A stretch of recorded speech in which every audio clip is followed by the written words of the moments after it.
Hi, my name is Zoe Stevens, and today I'm going to be talking about what makes me unique.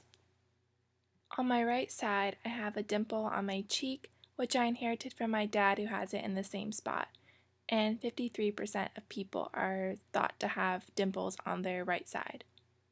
I am currently going to Keystone College getting my bachelor's in wildlife biology and environmental biology.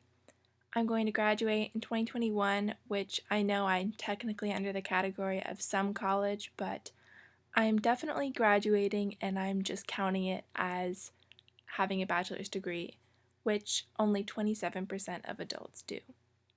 I have wavy/curly hair, and although when I was younger it went through a period of being straight, it is definitely naturally very curly/wavy and very frizzy.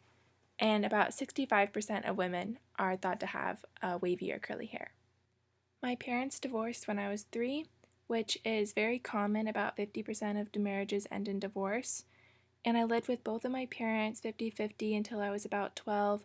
And then after that, and now to this day, I live with just my mom. So I'm in the 26% of children who live with single parents, although I'm not technically a child anymore.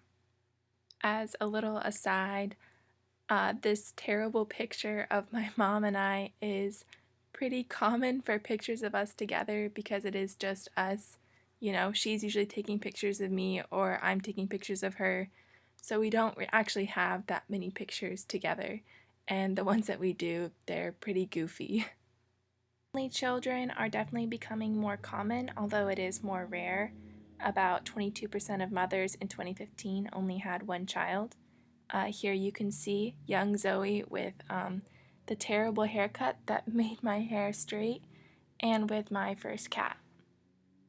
Green eyes are formed from having both blue and yellow pigment in the iris, and most people who have green eyes were born with different colored eyes like blue or gray. I was born with blue, and green eyes make up about 2% of the world's population.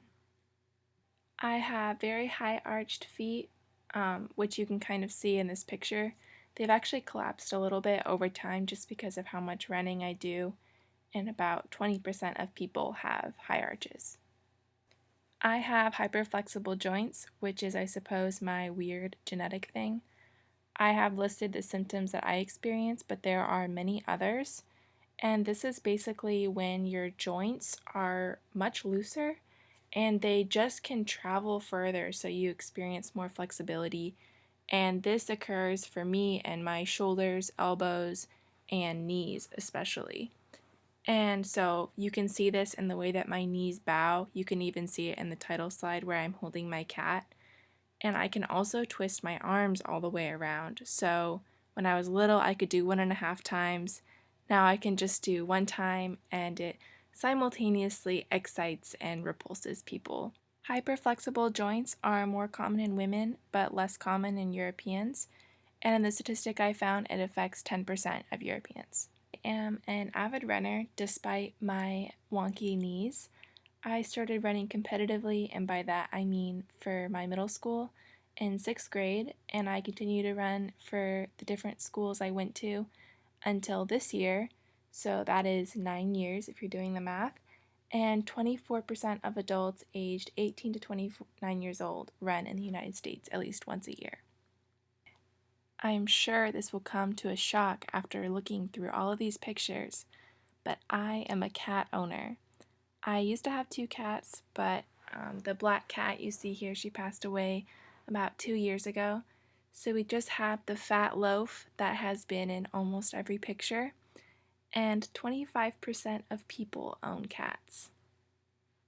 If you do the math and you multiply all the percents together, it comes out to be 0.00006% people in the world like me, or if you're assuming that there are 7.8 billion people, there are 4,979 people like me. I am 1 in 1,606,666. Good thing I'm not superstitious.